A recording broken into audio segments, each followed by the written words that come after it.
what's going on, everybody? Good morning. Good morning, good morning, good morning. Good morning. The start of another week. Well, not really. The start of the week was yesterday. But hey, it's Tuesday. Tuesday morning, Tuesday, May the 19th, 2020. It's 11:04 a.m. Eastern Standard Time. I'm coming to you live from the VoiceMann Studios in Toronto, Canada. Hope you guys are doing well. Great to see people rolling on in. 70 people already watching, and we just started about 30 seconds ago. I have a feeling that more people will roll on in because we're talking Halloween. Oh, Halloween, Halloween, Halloween. But today I want to specifically talk about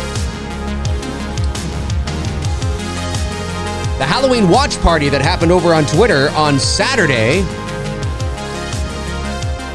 What was divulged? What was said? Was anything said? Was anything said that of any significance? That's what I want to know. I don't know. I'm excited to sort of, figure it out. I don't know what Hickey Films is talking about. There's an edit in my intro music. There was no edit in the intro music. There was no edit. I don't know what you're talking about, buddy, unless you're talking about another track. But on this track, there was no edit. Sorry.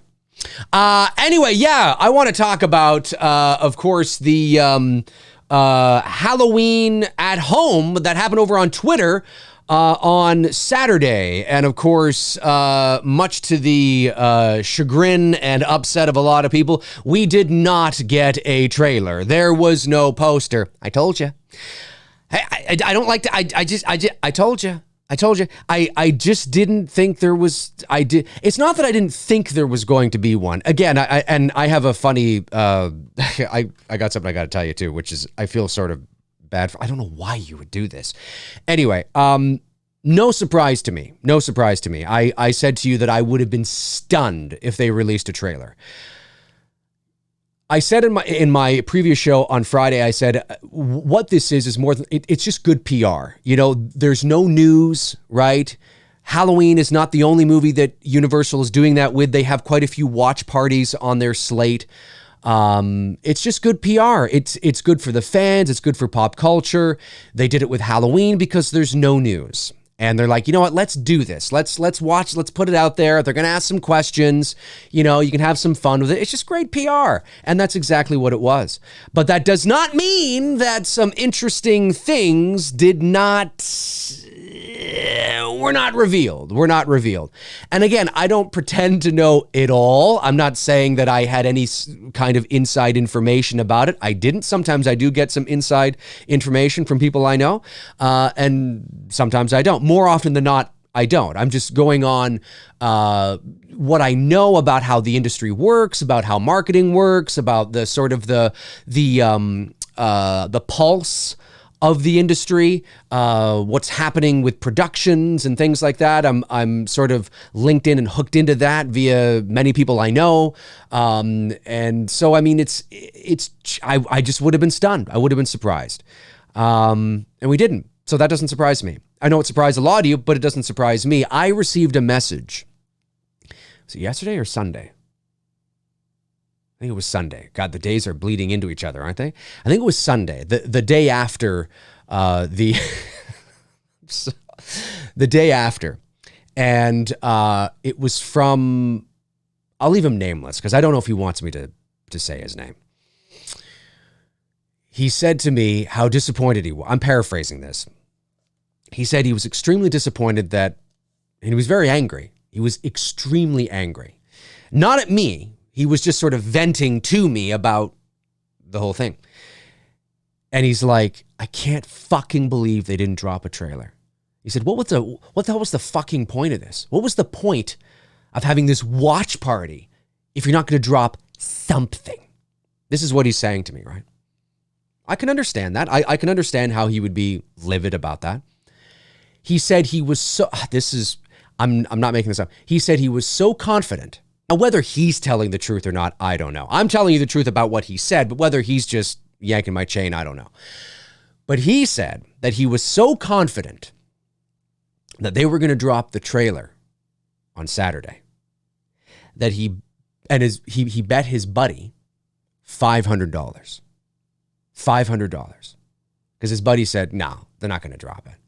They're not going to drop it. I don't know why he thought that, whether he had just a feeling or just that he just was going, he was like, hey, I have a chance to make $500. Of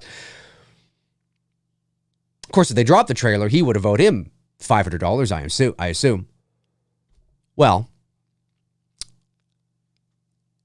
obviously, he was a little upset that he had to pay his friend $500. So I responded to him and I said, listen, if how good of a friend is he? Like, if he's a best friend, if he's a close friend, just work it out. Like, just take him out to dinner or something. You know what I mean? Treat him to a movie when, the theater's open again, or like, don't pay him $500. Like, if he's a good buddy, just kind of say, listen, dude, unless he can afford it and he wants to really do it, but $500 is $500. And, I just was like, why would you do that? He was so convinced. $500 just like that. Just, he's got to give it. So I don't know if this is a best friend or an acquaintance. Buddy, if you're watching, like I said in my response, reach out to your friend. Just say, hey, listen, can we call a truce, and I'll just I'll take you to a movie, or, come on over to my place. I'll rent a movie. I'll order some pizza and we'll just call it, even or whatever. Like, I can't imagine it was a serious bet, like some sort of but the way he was responding, you'd think it was like fucking serious. You know what I mean? Anyway, yeah. Darren says Devontae lost $500. Maybe. You might be right on that, Darren. You might be right. But I couldn't believe it. Now, again, whether he's telling the truth or he's just sending some sort of, sensationalized message to me, I don't know. But I remember thinking, why would you make that bet? I would never have made that bet. Never.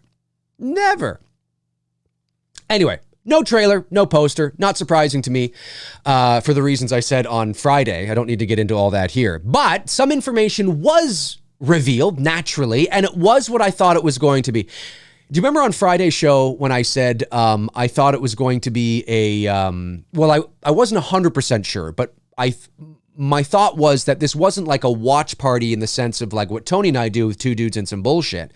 It was just all through Twitter hashtags. And for some people that disappointed them because they were like, oh, that's it. Oh, I thought it was like they'd be on screen and the whole cast would be together and you'd be watching them watch the movie. I thought it was like, two dudes or whatever. And I was like, nah, I don't think that's what it is. And it wasn't that. It was exactly what I thought it was. It was just through Twitter hashtags, and you just gotta, okay, cool. I mean, I made two tweets, one at the beginning, one at the end. I was busy all afternoon, so I really couldn't chime in anywhere. Hopefully you guys had a good time for those that watched it or, chimed in, I guess I should say. So some interesting things were revealed. Naturally, I wasn't surprised that, Jamie Lee Curtis, James Jude Courtney, Nick Castle. Nick Castle gave John Carpenter a burn. Did you guys see the burn that Carpenter gave? That Nick Castle gave Carpenter?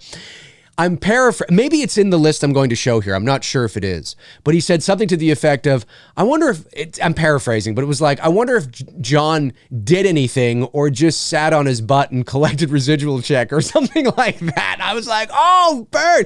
They're like really good friends. It'd be like me burning my buddy Bruce. You know what I mean? Like, it's all in good fun. And it's not like it's a lot. Carpenter has said as much over the years.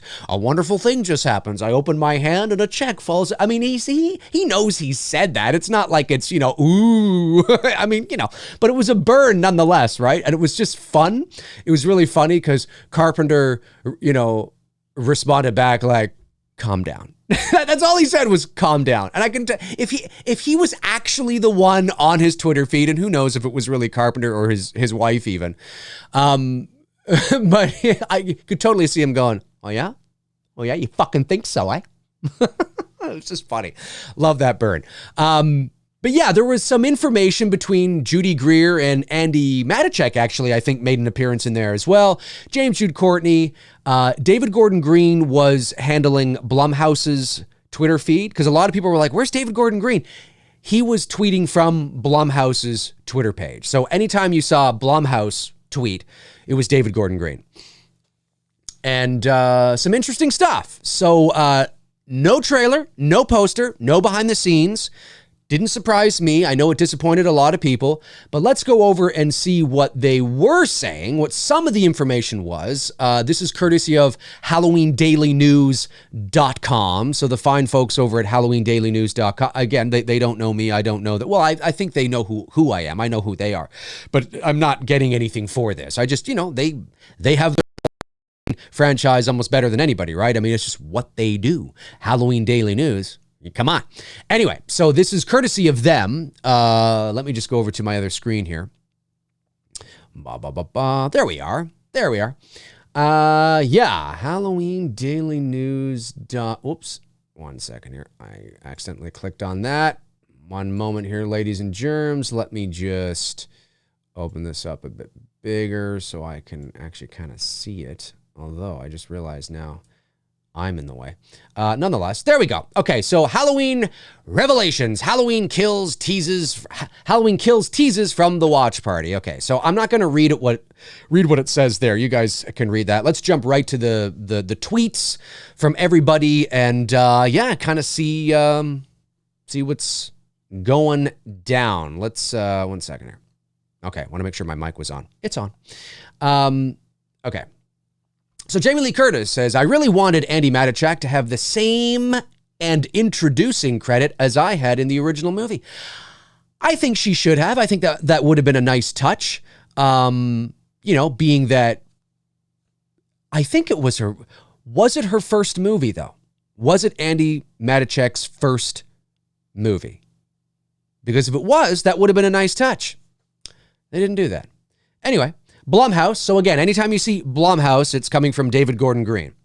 The title sequence was filmed practically, no visual effects. Thanks, Richard Wright, production designer and art department.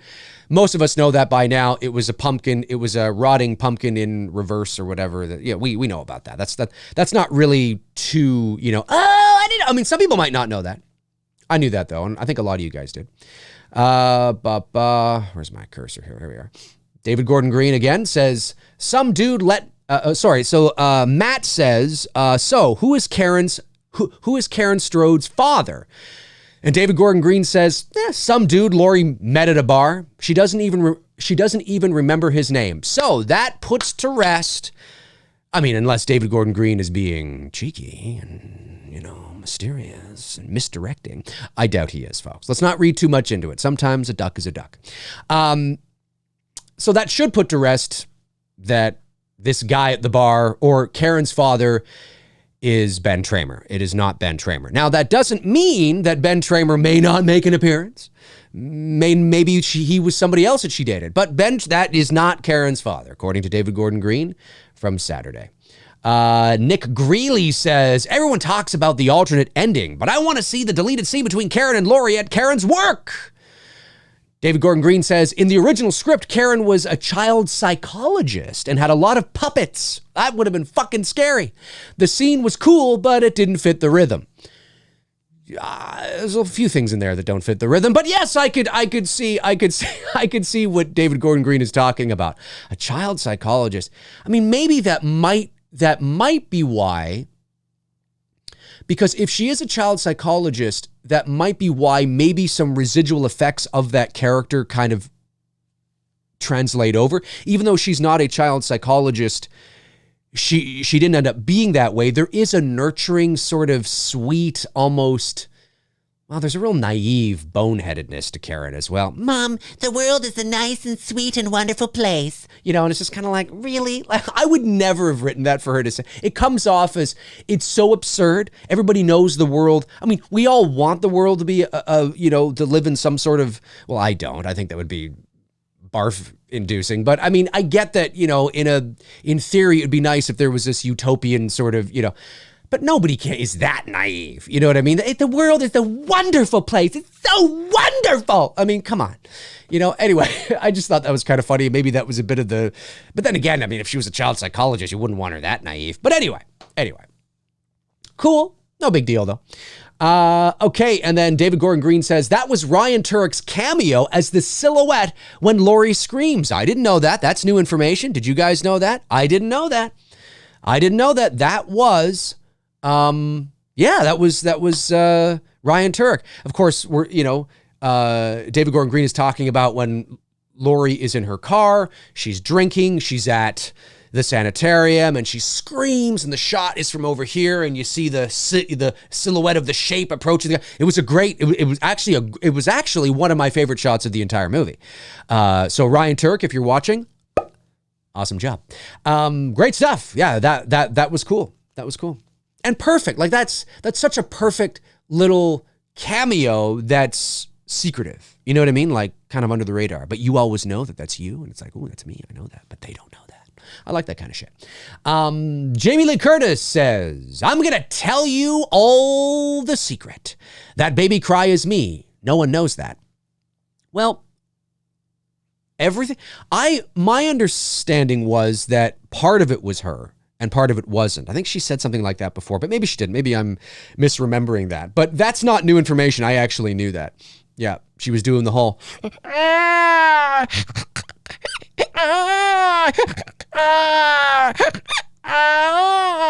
that kind of thing.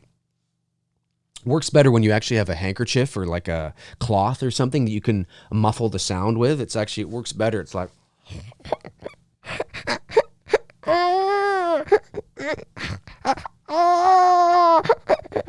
works kind of in that realm. It works better when it's muffled a bit. But yeah, apparently that was her. So that's actually kind of, but that's not new information though. That's not new information, I don't think. All right. David Gordon Green says, no to Julian's parents. So all of you out there that think that the nurse and the doctor, the black couple that comes out of the house as Michael Myers is walking, that's got to be Julian's parents. I remember, is there anything in the movie? Is there anything in the movie that, and again, I say this with absolute seriousness. I've seen the movie 4 times, but I've really only seen it twice. Once at the premiere, once when I was in LA. The other 2 times were watch parties on my channel. So I'm watching it, listening to it, but I'm talking to you guys, I'm giving commentary, so I'm kind of half paying attention to the details, you know what I mean? So I've really only watched the movie from start to finish, like watching it on my own twice. Is there anything in that movie that would lead anybody to believe with almost near certainty that they were Julian's parents other than the fact that they were black? Like, I'm just thinking, is that why everybody just assumed? Because, you got the one black kid, you got the black parent. They must be the parents. And I'm like, really? It's kind of cringy. But I just thought it was kind of funny. And listen, I get it. But is there anything that leads us to think that? Other than the fact they were black? Because as soon as I saw, I never made the, I have to admit, when I was watching the movie, when we got to Julie, even in the movie, I never made the connection. I never said, as soon as we saw Julian pop up on screen, cute little kid, by the way, wasn't crazy on how they had his character, not crazy on the character, but the kid is just, my God, he's adorable. But when we first saw the kid, I didn't sit back and go, oh, that must be the fucking kid of the, there was nothing that, zilch, nada, as Dia Maria says. So I just kind of find that funny. I mean, I understand, I get it. I do understand the reasoning behind it, but I just kind of find it funny that everybody was so certain, no, that's because I had people reach out, it definitely is. And I'm like, did I miss something? Okay, maybe it is. Maybe, according to David Gordon Green, it ain't. So that's been a reveal there. And I mean that with sincerity. Like, if I missed something, please tell me, because I don't remember even thinking that, other than the fact that they're black. Okay, David Gordon Green says, about that long shot. 1 shot, 11 takes. I remember that. That was confirmed by Marion Singh. Marion, if you're watching, how you doing? Hope you're doing well. I haven't talked to you in a while. Hope you're doing well. Love your posts, by the way. Marion played the neighbor that gets, slashed in the throat there, which apparently, according to James Jude Courtney, is his favorite kill. I believe that's the one he was referring to. So, and I remember when I spoke to Marion, she did say that they did 11 takes. Lots of rehearsal. Anybody catch the Voyagers clip on the TV? Yes. Yes, I did. I will get to your super chats, folks. I will. You can send them in if you want, but I'll get to them after we're done here. Yes. Yeah. 11 takes. And it would. Yeah. I mean, that's a long shot. And yeah, I could see that taking 11 takes, 100%.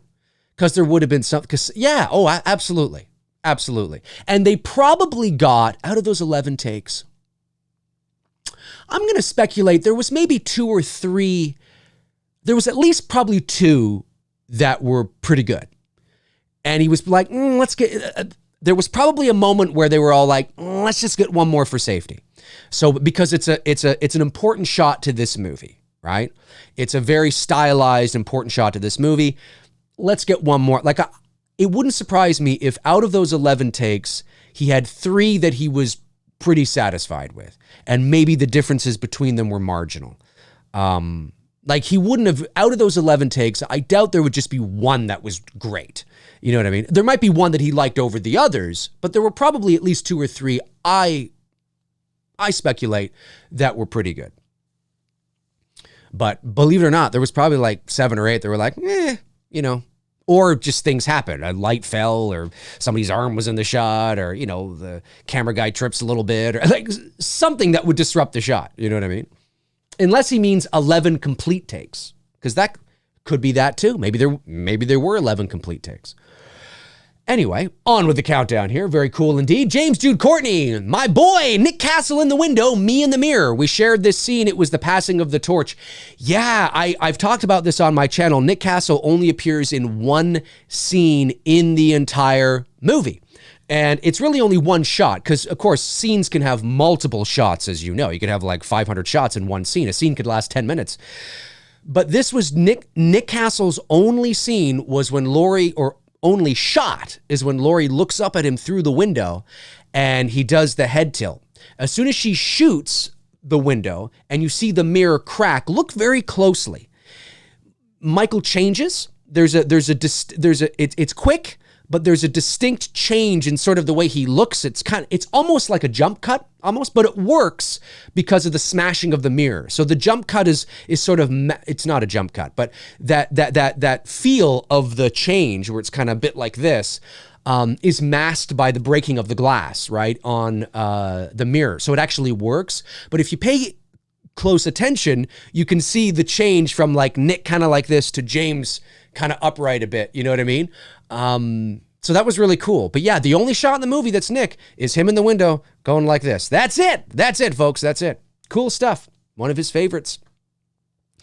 James Jude Courtney follows up with answering a question from Preston Willis.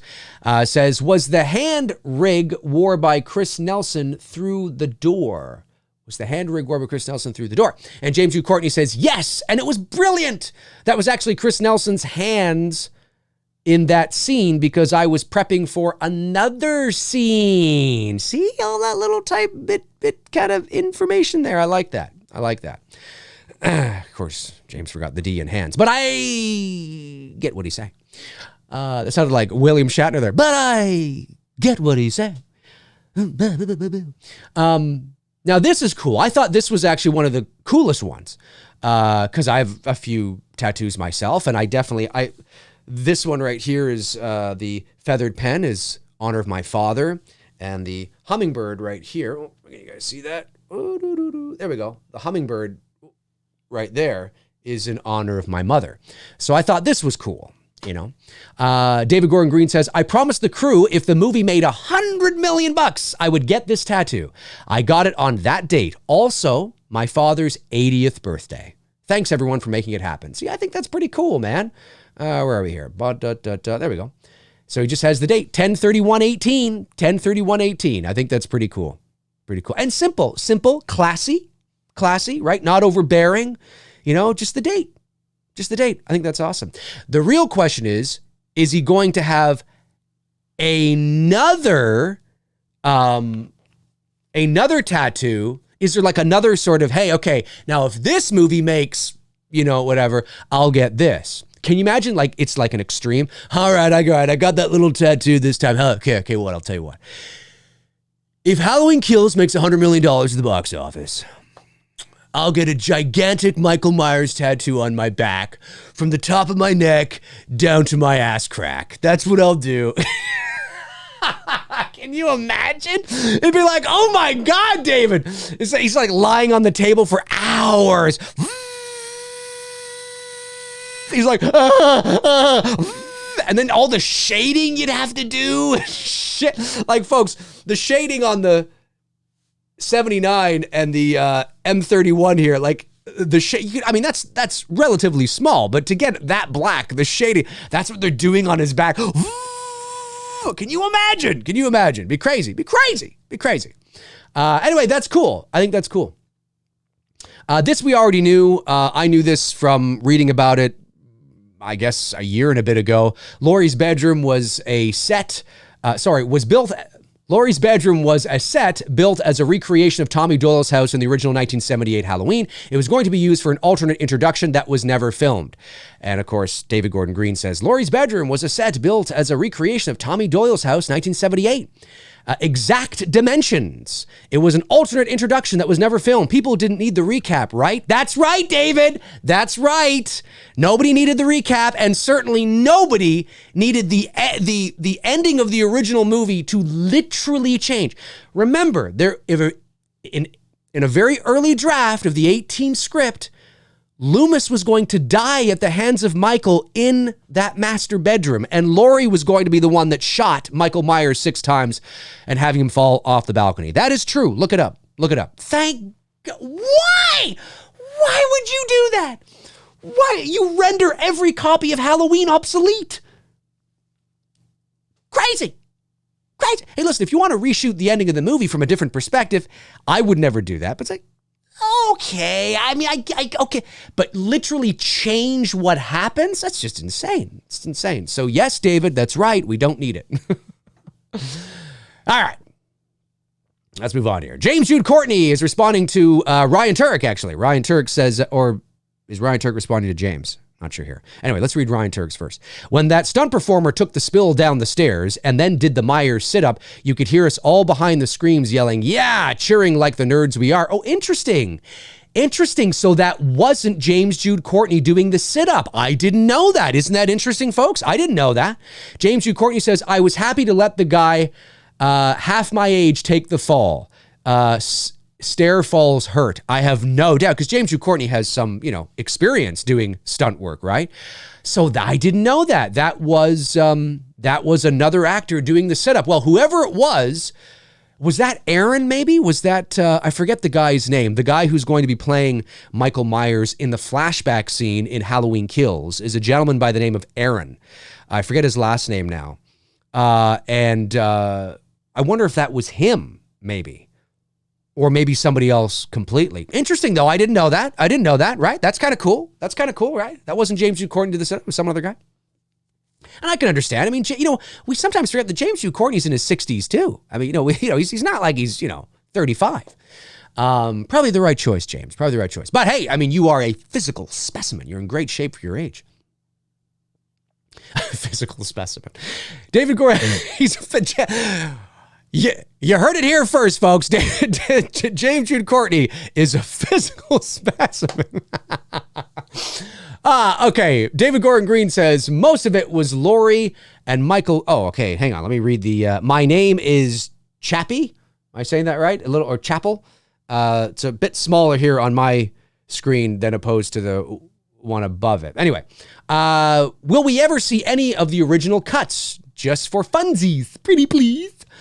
David Gordon Green says, most of it was Laurie Michael conflict, but anticlimactic. There's a cool moment of the shape sitting quietly among Laurie's mannequins on her shooting range. Maybe we'll finish it someday. We do know that. I mean, that has been out there for quite some time. So we do know that. But I can understand how the ending of that, the original ending might have felt anticlimactic. Yeah, I can understand that. And how they needed to kind of, add some oomph and chutzpah to the ending. Interesting. Okay, so here's some Halloween Kills updates for you folks. David Gordon Green says, take a note of the doctor and nurse neighbors. More to come. Well, we kind of know that from the behind-the-scenes featurette that they showed us last Halloween. We sort of know that. We were kind of like, yeah. Kind of get that. Not surprising there at all. Hang on a sec. How are we doing here? Let me just hear something here.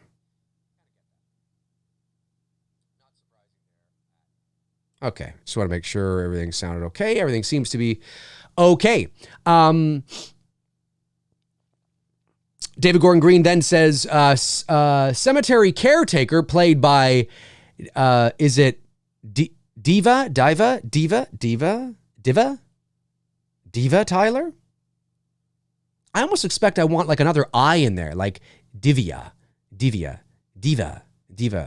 If I say diva, it sounds like she's a diva or something like that. Anyway, no, I think I'm saying that right, but we'll see. From the Plantation episode of Eastbound and Down. Anyone remember? Just wait for it. Talking about, I guess, when the investigative journalists, the podcasters, were at the cemetery and there was the lady there. Cool. Okay, cool. I've never seen that show, and I'm not really familiar with the actress, but cool nonetheless. David Gordon Green then says, so Ray used to... Oh. Interesting. Okay, so Ray clearly has a history with Lonnie's dad. You know what? That doesn't surprise me.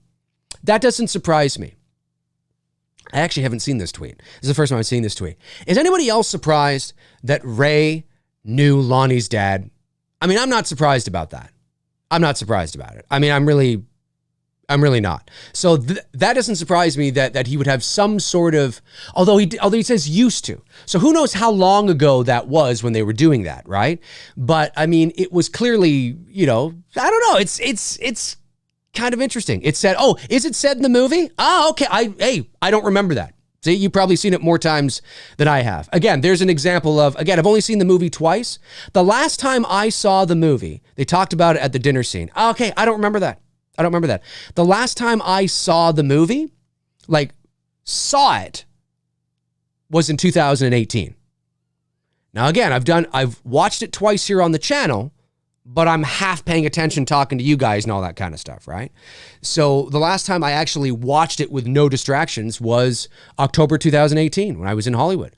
So it's been a while since I've sat and watched it. So I remember the dinner scene very well. I remember Lori, shows up late. She's half in the bag. She starts crying and rambling about the shape, and it's kind of awkward. And then there's the awkward scene outside. I know the scene, but I totally forgot about that piece of dialogue. Yeah, Troy Stash says, go back and watch it again. We'll see. Dia Maria says he was talking to Lonnie's son about that. Oh, yes, I remember. Yeah, Lonnie's son was there. Allison was there. The parents were there. And then Lori shows up. I remember the scene. I just don't remember that. Just don't remember that. I'll have to go watch it again. At some point. Hey, here's something that's interesting. It says a lot without saying anything. Chris Frontario says, I wish Hawkins survived, though. And David Gordon Green says, oh, do you? What do you think, folks? Are you going to be like that guy and bet $500 that Hawkins is back? Do you think Hawkins is back? Do you think Hawkins is back, ladies and gentlemen? I don't know. Oh, there he is. Christopher Frontario. He's right here. He says, I'm the one that mentioned it, you son of a bitch. No, I'm just busting your balls, buddy. But he did. He's the one that said, well, what do you think? You think Hawkins lives? Hans Gruber wants to bet $500,000. You want to bet $500,000? You want to be like that guy that bet $500 to his buddy that they were going to drop a trailer, even after I said I didn't think they... There you go. Fascinating, though. Fascinating. I wonder if he's watching. Buddy, if you're watching, pipe in. Just take your buddy out to a movie. Have your buddy come over, watch a movie, order some pizza. Just call it. Don't give him $500. If he's a good friend, he'd be like, No, don't worry about it. If he's a dick, he'll take it. Here's something that got everybody excited. This got everybody excited, folks. This got everybody excited. I have no idea what the fuck that is. Oh, Iron_Wolf_net. Okay. Says, will we see the Myers house in Halloween Kills? David Gordon Green says, no hesitation. Yes. Yes. Yes. Ladies and gentlemen, you are going to see the Myers house in Halloween Kills. But what does that mean? That could mean many different things. That doesn't necessarily mean you're going to see the Myers house in Halloween Kills. It just could be a Myers house. It could be just, what does it mean? Do we see the Myers house in a flashback with Lonnie, right? Get your ass away from there. I mean, are we going to see like a flashback scene where they build, where, Universal on a soundstage builds the exterior of the house and we just see this, is that how we're going to see it? Right? It doesn't necessarily mean that the house is going to play a pivotal role in the movie, that it's going to be some kind of, that's where it all, I mean, personally, I think the whole thing should end like my sequel concept idea video, where the entire thing ends at the Myers house and the Myers house goes up in flames and the whole thing. It's on my channel. You can go and watch it because of the symbolism around it. But that doesn't necessarily mean that they're going to do it that way. And we still have another movie to go. So you will see the Myers house. So are we seeing it in a flashback? Are we seeing it in a scene where, Tommy, older Anthony Michael Hall walks over to the Myers house and he's there and he's standing outside of it, reminiscing with Lindsay or something, talking, looking at it. And it's a scene that lasts about 38 seconds and then they move on. But for those 38 seconds, all us little fanboys in the theater are going, oh, there it is. There it is. I mean, is that literally what? Who knows? Who knows what it being in the movie means, right? But according to David Gordon Green, will we see the Myers house in the movie? Yes. Is it going to be like, wow, there it is, standing in front of it, reminiscing, going inside? Hello, hello, hello. Wow, there it is. Or is it, hey, there's the porch. As you're driving down the street, there it was. Who knows? Who knows? It's hard to say to what degree the Myers house is in the movie. But nonetheless, that's cool. That's cool to know, right? Cool to know. Let's move on here. David Gordon Green. And this is about the trailer, of course. It doesn't surprise me. It should not surprise you because of the listen, I mean, there's a lot of my buddy Bruce, right, who has his ear to the film industry almost better than anybody I know because of his job. There's a lot of things that are not happening, so this is exactly what I thought. Remember when Jason Blum said soon? It's coming soon. And I did a video saying, whoa, hang on. Soon is relative. Soon, it's just something you say to keep. And everyone's like, nah, it's coming. It's coming next week. And here we are. You know what I mean? So this doesn't surprise me. But it's exactly what, this is exactly what you say. We're still working on the trailer for Halloween Kills now and strategizing our plan for release based on the realities of the world. Fingers crossed. I feel really good and want to share so much more. Hopefully soon. Thank you guys so much. This made my day. I guess that was at the end of the thing. So that's about exactly probably where we were 6 weeks ago.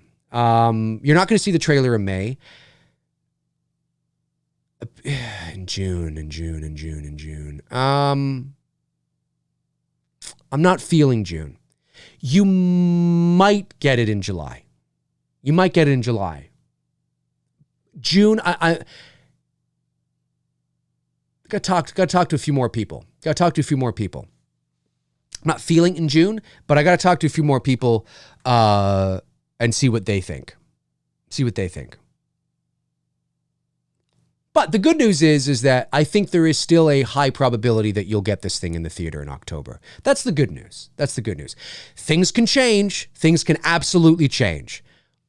but I still think there's a high probability that you're going to get it because theaters are going to start to open up, presumably in July, right? Things it's still there. Of course, it all depends on what Tenet does and what Unhinged does and what Milan does, and these films that are going to be coming out, and seeing where we are in terms of COVID-19 then. But I think there's still a good chance. But yeah, you're not going to get it the rest of this month. And then David Gordon Green goes on to say Andy Matichak, violence takes on a whole new meaning in Halloween Kills. See, I have mixed feelings about that because naturally, obviously, I mean, we knew that, at least you should have known that. You should have suspected that before there was even an announcement of Halloween Kills. Well, yeah, if you're going to do a sequel, obviously there's going to be more. And with a title like Halloween Kills, it seems pretty self-explanatory. This just sort of confirms that. My only worry, and it has always been, is that I don't want Michael to become Jason. Michael has a very specific identity to him, as you've heard me say 1,000 times. And I don't know how I would feel, and I'm not saying the movie is like this, but I don't know how I would feel if I'm watching a Halloween movie where Michael is doing all of the Michael things, the lurking, the stalking, the there, the not there, he's being who he is, but then when he kills somebody, it's Jason Voorhees style. That might be a weird dichotomy for me. It might be like, it doesn't fit. Like you have this guy who's lurking and stalking and suspense and there and not there, but then all of a sudden it's, and then it's kind of like, I'm watching a different movie all of a sudden. Maybe it'll work. Maybe it will. But I don't know if that's... I just, and again, I'm not saying that the violence is like that. It may not be Jason Voorhees type violence. It may not be gratuitous violence. It may not be, blood all over the place. There's definitely going to be blood. It might just be intense violence. Like the stakes and the scenes and the moments are incredibly intense, and therefore the violent feels much more, intense. You know what I mean? Much more just raw. Feels much more raw. But it isn't necessarily, heads being chopped off and, all that kind of jazz. That's my only concern. I know, again, I'm not an idiot. I know that this is going to be a Halloween movie largely for a more modern audience. It's not necessarily what I prefer and more of the theater of the mind. I know that. It doesn't mean there won't be aspects of it, but I just kind of find it funny how, I wonder how I wonder how I'm going to feel if they do justice to Michael's character in terms of doing what he does, but then having such violent deaths. It might be interesting. Might be a weird feeling to see, and it may work. But that's my only concern, is that I don't want to turn Michael into Jason, because then he's just like everybody else. And one of the things that makes him so attractive as a character is that is that mystery, that mystique, that enigma, that there, not there, that theater of the mind, in the sense of he just, it's classier but scarier, and I don't want him just to become like everybody else. That's my only concern. But violence takes on a whole new meaning in Halloween Kills. There's a number of things that could mean, but that is my worry. If somebody's like, are you worried about that? I'd be like, well, yeah, it concerns me. Violence takes on a whole new meaning in Halloween Kills. What? Violence in general, or violence in comparison to the 2018 film? You assume that that's what they mean, because it's not like the 2018 film was particularly violent per se. You know what I mean? So maybe it's, in comparison to our last film, this is like, or does she mean no violence in general? Like what, this fucking some Expendables shit or something? Like what the fuck's going on? Michael, like what the hell's going on here, right? I don't think that's what she means. So that would be my only concern though. I just don't want Michael to become Jason. Andy Matichuk says, blood is very sticky. I'm sure it is. And I guess that's it. So that was, I'm sure there were more tweets, but that is sort of, because obviously on here isn't the Nick Castle Carpenter burn, which is just so great. But that essentially is sort of the highlights. This again, courtesy of HalloweenDailyNews.com. So, yeah, I mean, pretty interesting stuff, guys. Pretty interesting stuff. There were a few things that stood out to me, like the Myers house being in the movie. Okay. But then I think, well, how does that go? Right. Love the tattoo. I thought that was really cool. That's not really anything about Halloween Kills, but I thought that was cool. Being sort of cheeky when asked about Hawkins, oh, do you? I mean, I haven't seen the test screening. I'm not going to come out and say that he's definitely in the movie, but it looks like but again, we have to keep this in mind. What does that even mean? Right? So Hawkins is back. Well, but what does back mean? He got stabbed in the jugular practically and he got ran over by a car. I mean, my guess is this. This is my guess. And but just looking at the sort of the structure of the story, how it's going to go. Laurie's taken to the hospital. We know that. I mean, it's not rocket science. We knew that she was probably going to be taken to the hospital anyway. I think that's where she spends the vast majority of the movie. And I think that's where Hawkins is. I think she gets wheeled in or something and she sees Frank, right? Frank! Hey, Laurie, how's it going? And he's being wheeled by her or something like that. He's barely alive. He's in critical condition. And then throughout the movie, he might have a scene or two where he's in the hospital bed, beep, beep, beep, and maybe he's got a tube down his throat or something. And then he kind of wakes up towards the end of the movie and like, you okay, Laurie? Like something like that.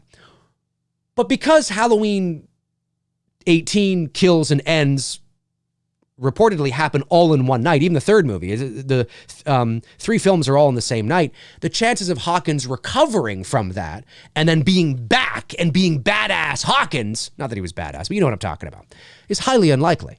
He's probably just going to spend the rest of the rest of this whole thing in the hospital. So again, it depends on sort of what do they mean by back, if you just want to see Hawkins again, then yeah, it looks like, it's like, oh, do you? Oh, you wish okay.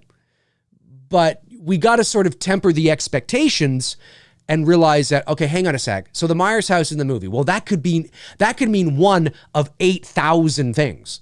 You know what I mean? Hawkins is back. Well, that could be one of like 8,000, you see him in the, beep, beep, he's back. There he is. You wanted to see him again. There he is. He won't say anything, but there he is. I mean, it all depends on sort of our expectations of what we think of when we, hear these things. So, you got to keep those things in mind, but there were a lot of interesting things. The trailer thing, they said, that doesn't surprise me. I mean, that's sort of what they've been saying the last, sort of what Ryan Turek said too, 3 weeks ago or whatever. No poster for the exact same reasons. They, again, as I've said 1,000 times, marketing campaigns for movies are multi-million-dollar endeavors. They are never arbitrarily just dropped on a Saturday or a Tuesday or, let's just drop it. Yeah, hey, the fans want it. Let's just not at all, and it's never up to the filmmakers. That's a different department. And there is a very specific strategy in place.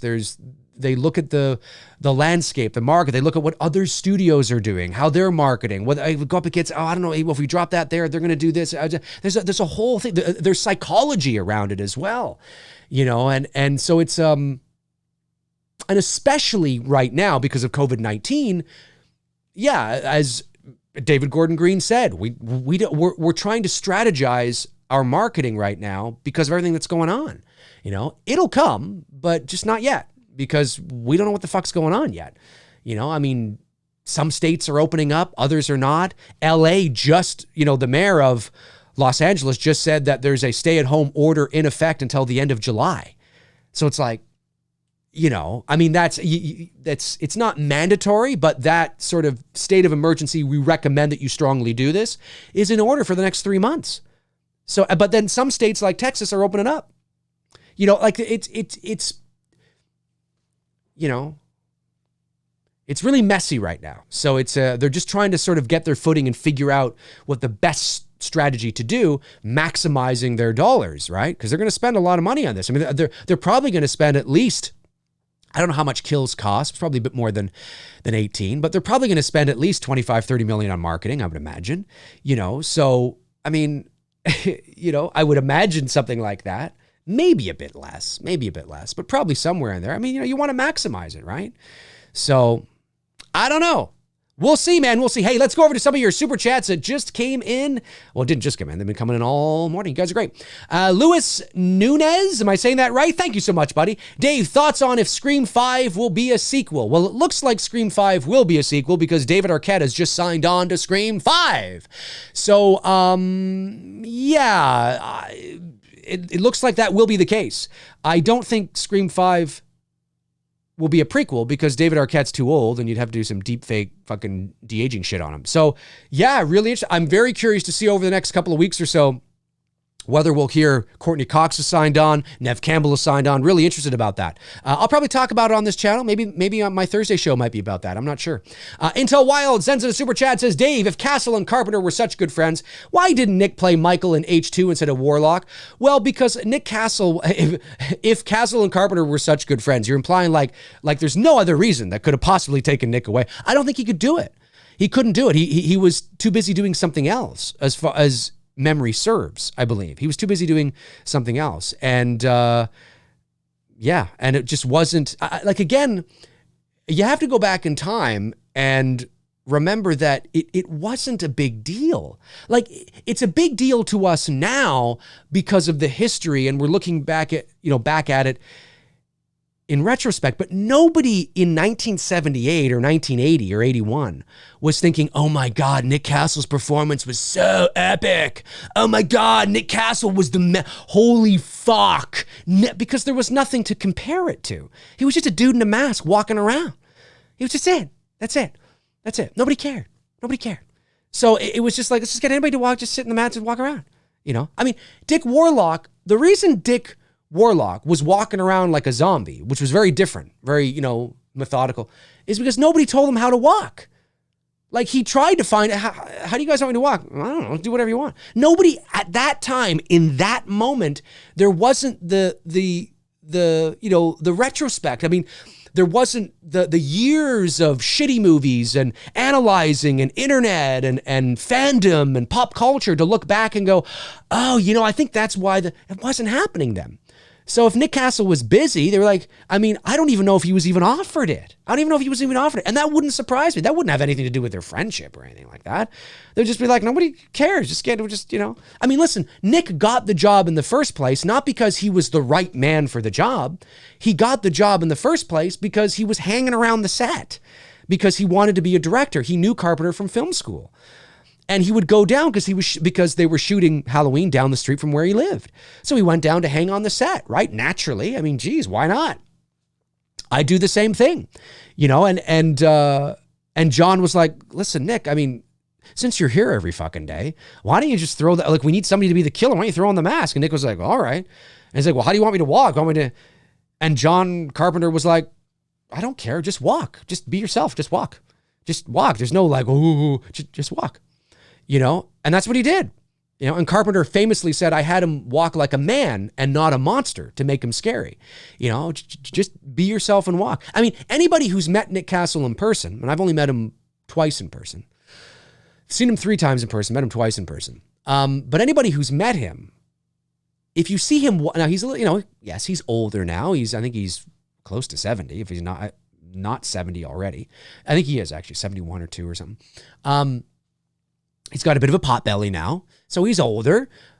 But when you watch him walking around, if you see him get up or walk from A to B or whatever, it looks like it looks like there's a bit of Michael Myers in there. Why?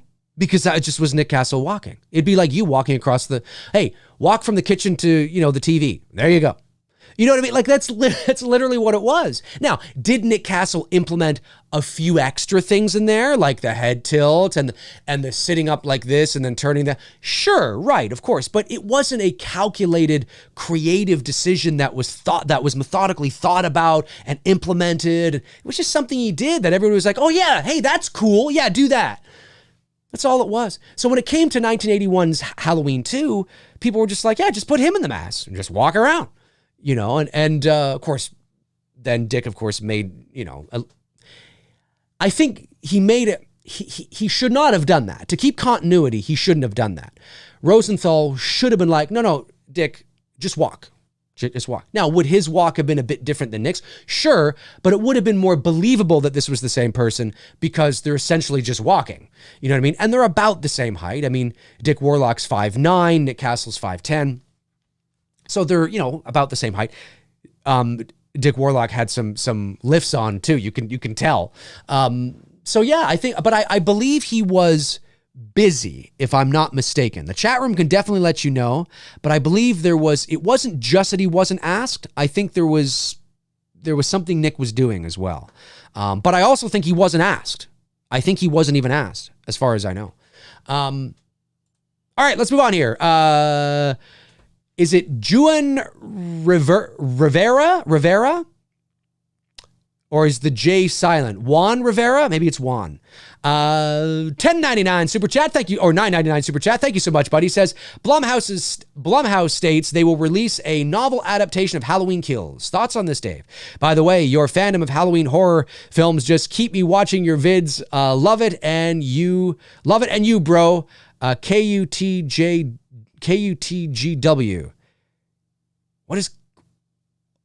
What does KUTGW stand for?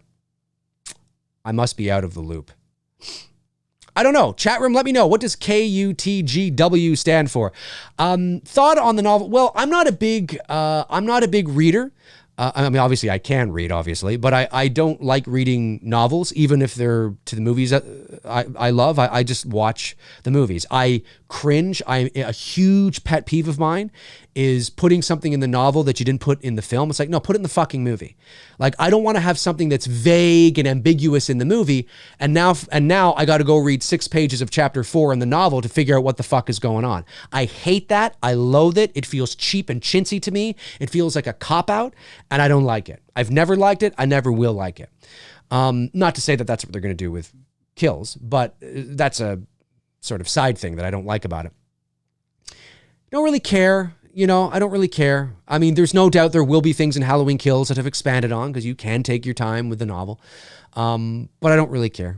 Yeah, I'm not a big reader, so I'll probably never read it. I mean, if somebody were to send it to me, that'd be cool. I'm not asking anybody to send it to me. I'm just saying that I wouldn't go out and buy it on my own. How I would own it is if somebody was like, hey, I'll send this to Dave. And of course I'd keep it. I think that'd be amazing. It's, a collector's thing, right? Put it on the shelf. That's really cool. But would I read it from cover to cover? Probably not. Just being honest. Todd Fayers sends in a very generous super chat. Thank you so much, Todd. Just says, hey, Dave, what's up? What's up to you, Todd, my man? Supporting the channel like it's going out of style. Intel Wild sends another super chat. Says, Dave, I'll bet everything in my checking account right now Hawkins is still alive. I only have $6.43. $6.43 though. Well, hold on to that. For goodness sakes, you gotta eat, Intel. You gotta eat. Hold on. No more super chats, my man. You gotta eat. Rikia Fleming. I hope I'm saying that right. And thank you for the super chat, by the way. Do you think Michael Myers will have a hard time grabbing with 2 missing fingers? I don't want to see him struggling or adjusting due to that. I don't think so. I think just go like this, with your own hands, right? I mean, I can still, I can grab onto this, take a sip. I can do this, make adjustments, do this. You can do a lot with 3 fingers. So I don't think there should be any I mean, I can pick up a knife too with it. Like, let's say my phone is my knife. There you go. I picked up my phone, right? Easy peasy. I'm not saying he wouldn't notice a difference or you wouldn't notice a difference if you didn't have 2 fingers. There are certain things that would be a bit difficult. But if there is a difference, it should be pretty marginal. It should be pretty almost non-existent. Like maybe he goes to pick up a knife, and when he goes to pick it up, naturally he goes to pick it up and he picks it up, but it falls out of his hand, right? So then he picks it up again. And that would have been the result of having only 3 fingers on that hand. Like, I'm okay with something like that. Goes to pick up a knife, fumbles with it a bit, and then picks it up again. That's okay. That's cool. But it shouldn't be sort of a crutch for him. There shouldn't be some sort of crutch. Like now he's barely able to do what he does because he's, missing 2 fingers. So I'm with you. I don't want to see it. And I don't think they'll do that. I think it would just be weird. Like, dude, he's missing 2 fingers, not, a leg. You know what I mean? All right, let's go to the more super chats here. Chris Baber sends a super chat. Thank you so much, Chris. Says, can you think of another movie franchise that's been praised, ridiculed, dissected as much as Halloween? Star Wars. Star Wars, my man. Star Wars. Any other horror franchise that's been praised, ridiculed, dissected as much as Halloween? Probably not. Probably not. But definitely other movie franchise, I'd say Star Wars for sure. Anthony Stanfield sends a super chat, says, thoughts on seeing Laurie in the flashbacks? I don't think it's necessary. It's not necessary. I mean, I think this is about Lonnie and Lonnie having a run-in with the Shape. I really think what this flashback really is, and again, I have not seen the test screening, so obviously I don't know for sure. But when we found out that there was going to be a flashback, the question that was on everybody's mind is, where does the flashback fall in the timeline? Because as much as it's fun to play in the Halloween 78 sandbox, you don't want to fuck it up. They almost fucked it up. Like, it's the same. And again, this is not personal, I'm sure, but I'm just saying this is true. They almost did a scene. They took it out. There was almost a scene of Laurie being the one shooting Michael 6 times and falling off the balcony, and Loomis dying there in the room at the hands of Michael Myers. Why would you do that? That's not how it ended. That doesn't make any sense. And it wasn't even an idea. It was an idea that went to paper. It was in an early draft of the script. So it's not like it was an idea that somebody went, no, hang on, no. No, it was an idea where somebody was like, okay. I mean, what? It doesn't make any sense. So, I'm skeptical when that sort of, I don't know what's going to, anyway, point I'm making is that people were wondering where in the 78 film does this flashback take place? Is it before Michael is shot 6 times off the balcony? And there was a little bit there where I thought maybe that was the case. But when you think about the 1978 film, although there are moments you might be able to point to where Michael may have exited the Wallace house or the Wallace property, walked on the sidewalk for a moment or two and bumped into Lonnie. Okay. Maybe, but he's pretty much at the Wallace house when Laurie and Annie arrive. Michael's pretty much there the rest of the movie. And I know he's got to go back to the car and get the tombstone, presumably, in the rope and things like that. I mean, obviously, I'm not saying he's in the house the entire time. He's inside, outside, but he's in there. He's on the property, on the street. He's there the entire time. So then I started to think maybe the flashback is after he's shot 6 times, because I don't think we need to see it at all. Something tells me that it's going to be used for 2 reasons. It's probably going to be used, the flashback is going to be used maybe to tell or show how Michael was apprehended, which you do not need to see. And it serves as a narrative sort of exposition piece, flashback for Lonnie. I remember when I was a kid and I ran, and then they flash back or something like that and you see him. It'll probably be used in that sort of way. So if that's the case, I don't think you need to see Laurie at all. And it's unnecessary. It's unnecessary to see Loomis. It's unnecessary to see Laurie. The flashback is unnecessary. Maybe it might be more effective if you just have a wonderfully, incredibly dramatic scene built all around performance, and Lonnie's just telling this story, maybe across from Tommy. And you can see it in his face. You can see the pain and the anguish that he's felt all these years, and he's telling this story about Michael. And then we get to picture it in our minds, the time he ran into Michael. It's like, fuck. Now listen, is the flashback going to be cool? Am I going to think it's cool? Are we all going to go, oh, that's so cool. That was really well done. Yeah, probably. But it's not necessarily necessary.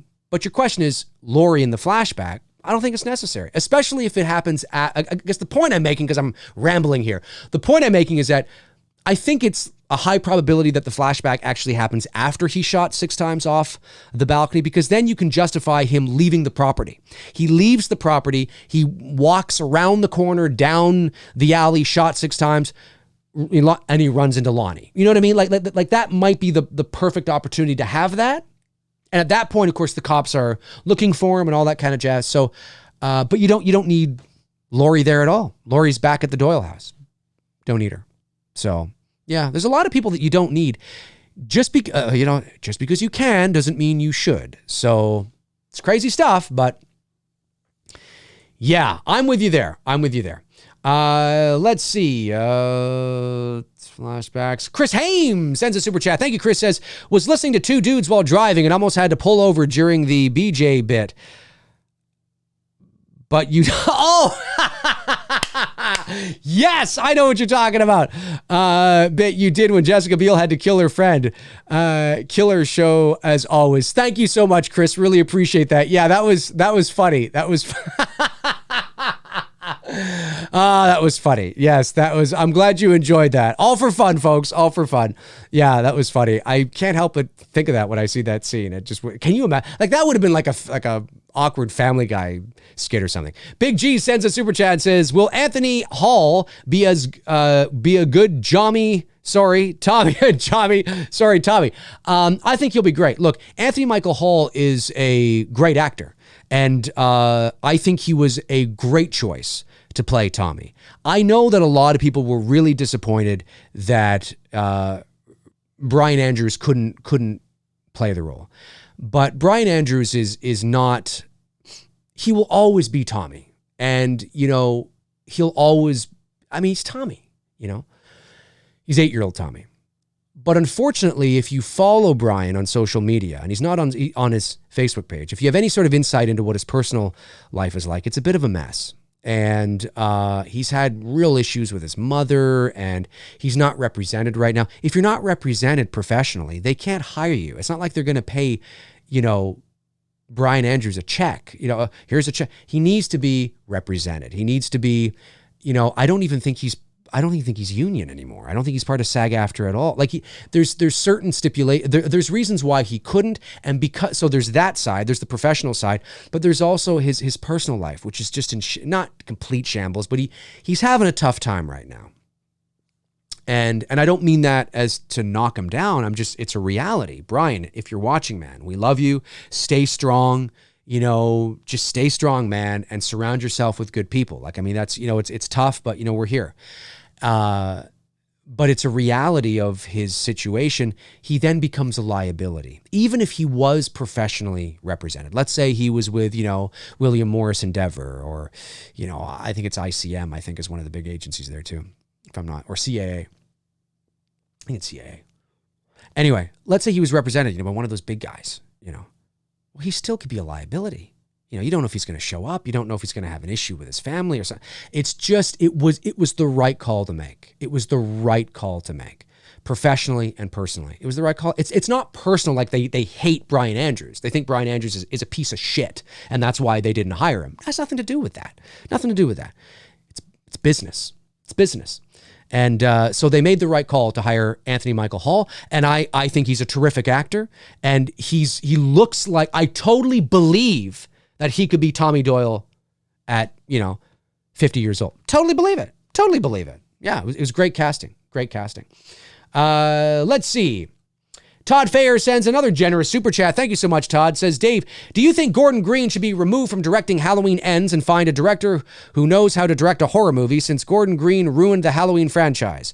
Todd, my man, that's some blunt words. I do not believe that David Gordon Green should be removed from Halloween Ends. I don't believe that David Gordon Green ruined the Halloween franchise. I think what he did with Halloween is acceptable. I've said this 1,000 times. I think Halloween 18 is the best Halloween sequel we've gotten in years, but I don't necessarily believe it's a great Halloween movie. I think it's a very good modern slasher movie with some decent Halloween things sprinkled in, but I think in my opinion, I think it could have been a better Halloween movie. I don't think he ruined the franchise at all. I don't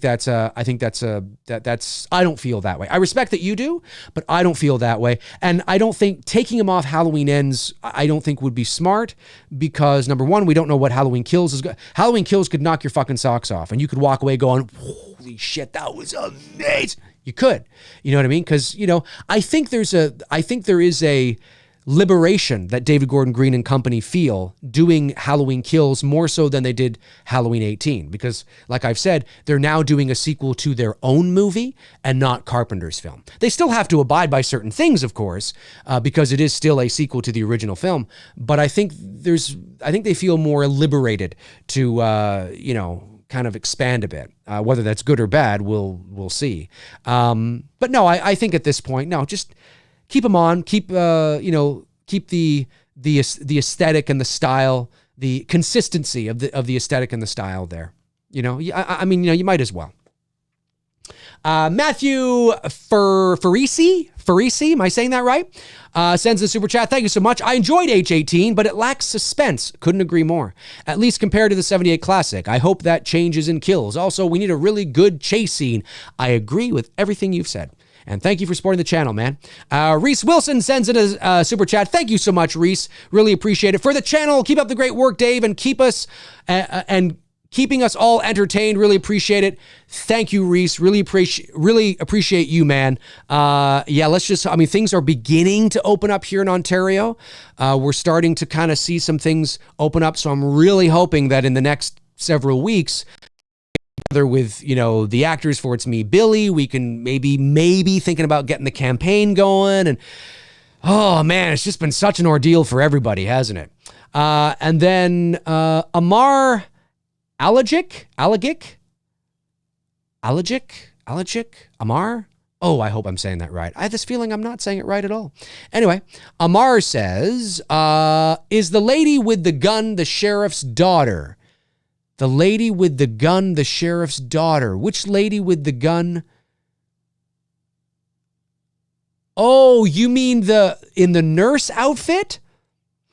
Okay, because the sheriff is, yeah. The sheriff's a black man. The nurse I don't think she's young enough. If you're talking about the nurse, I don't think the nurse is young enough to be the sheriff's daughter. I don't think they're related. I don't think so. Yeah, the woman in the nurse outfit. No, I don't think so. She looked like she would be somebody. I mean, her husband's a doctor. So her husband's been through medical school, I think, right? Or maybe he was just dressed as a doctor. Maybe he was just dressed as a doctor for Halloween. They look like a couple that could be in their late 20s, early 30s. Dorsey, the guy who plays Barker, the sheriff, he looks like he might be in his mid to late 30s, early 40s. Like, I don't think they're related. If they are, certainly not father-daughter. Cool stuff. All right, got those super chats out of the way. Let's see how everybody is doing. Or the rest of you, I should say. Robert Thidoff says, Dave, I love all the movies Frank Darabont directs. However, I have to say The Mist is the weakest effort. Agree? I don't know. I might go with The Majestic. I love The Majestic, but I really like The Mist. One of the greatest, most shocking endings of all time. And I really like The Mist. The only thing I don't like about The Mist, really, to be honest with you, is some of the CG effects I'm not buying it. Especially, like, most of it's really good, but there's those scenes at the back of the grocery store, kind of where where that door is, where I guess, they receive their shipments and stuff, where that worm things, it looks so bad to me. It looked bad when the movie came out. I mean, the movie came out in 2007, I think. I remember renting it then, watching it, being stunned by the ending. But I remember actually watching it in 2007 thinking it looked like shit. Most of the effects look great, like those weird things flying around and shit, and of course the fog and all that. It looks great. But that was the only thing. Whenever I think of The Mist, I think great movie, love the ending, creepy as fuck, but really shitty job on that scene with the CG. So I would probably say that out of all Frank Darabont's movies, Shawshank, Green Mile, Majestic, and The Mist, his major features, he's directed a lot of television. I would say The Majestic would probably be the one that I watched the least. The one I'd watch the most would probably be Shawshank, then Green Mile, then Mist, then The Majestic. Let me see here. Oliver Mercer says, hey, Dave, regarding films that come out next year, get trailers for this year. Sometimes. That's true. So I could see a trailer to H Kills coming out in late June. It's possible. I mean, it's possible. It's possible, but it ain't coming out like in May. Juan Riviera. No, it's not Riviera. It's Rivera,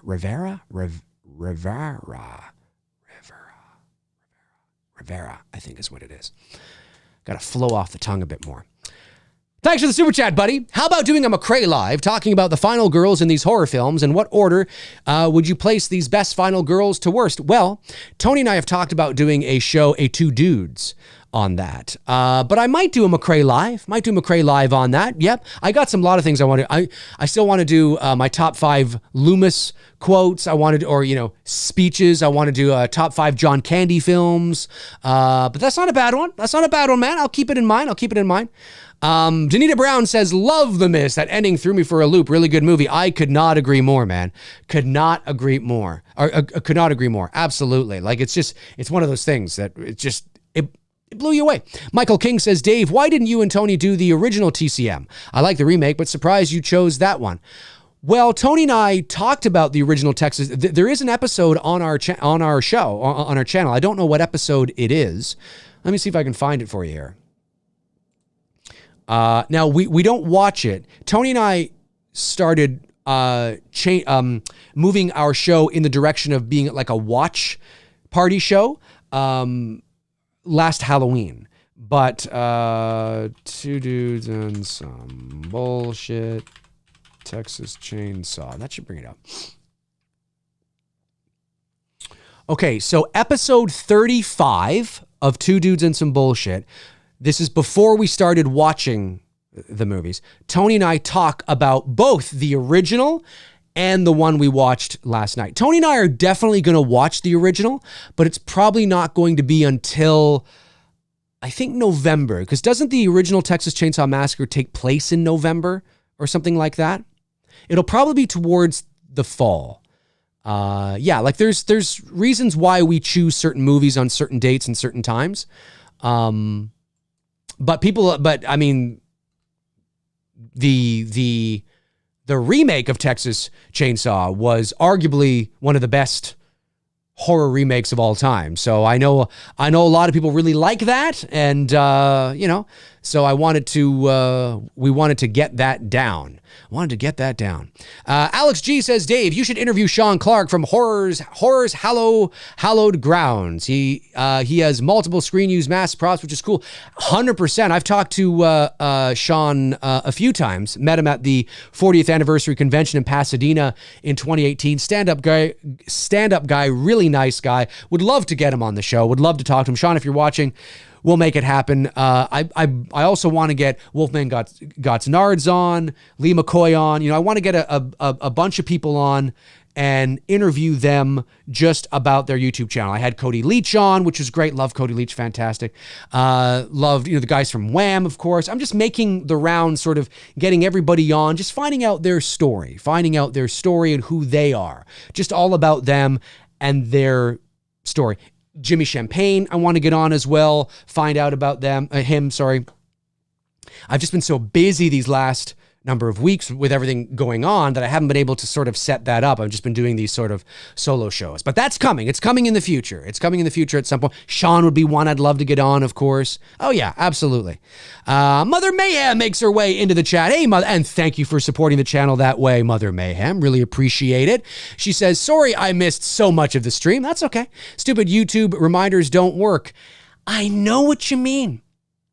There's been many times where I will see something come in. I'll be like, that was like 3 days ago. The fuck? Why am I just getting this now? And I'm not sure if you've covered or not JLC on kids watching horror. I did not cover that. I did not. Yes. Okay. So let me talk about this now. I totally forgot about that. I was going over what Halloween Daily News had, and Halloween Daily News didn't have that in their tweets. But I did hear about this. I heard about it. People were talking about it, so I looked it up. And listen, I mean, here's what I have to say. I don't have any children of my own, but I was a child once, like we all were, and I got into horror movies at 5 years old. 5 or 6, as a lot of us did. I mean, I'll be 41 this coming Sunday. So a lot of people who are my age, a bit older, a bit younger, especially those of us that are, in and around the same age, we got into horror very young, mid 80s, Freddy, Jason, right? I certainly believe there are movies that children should probably not watch. But I think there are movies that, because every child is different. Every child is different.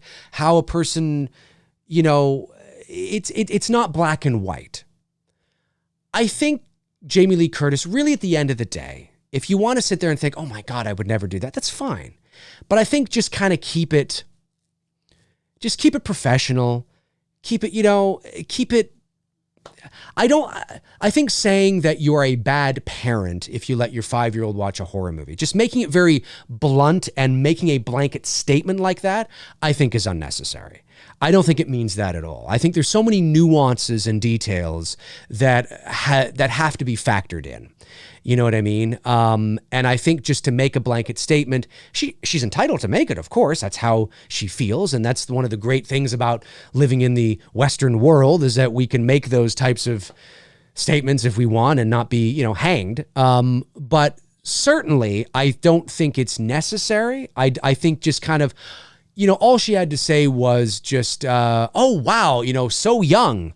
Thank you for supporting, and just keep it professional. There's things that I think are unnecessary. I do think there are movies that children probably shouldn't watch, but I think there are also horror movies that children can watch, and every kid is different. I mean, some kids it will really affect them, and they start crying, or it's too much, or and then oh my God, and then there are some kids that are just fucking like right into it and understand that it's fake, it's fiction. They're like, oh my God, this is amazing, and I was one of those kids, you know what I mean? So I understand what Jamie Lee Curtis is saying, like the principle of what she's talking about, but I don't think it's necessary to be so like, oh, 5 is too young, bad parents. At the same time, I know some people think she's being cheeky. She's just being, she's not being serious. This is Twitter, right? I mean, it's hard to read nuance within text, right?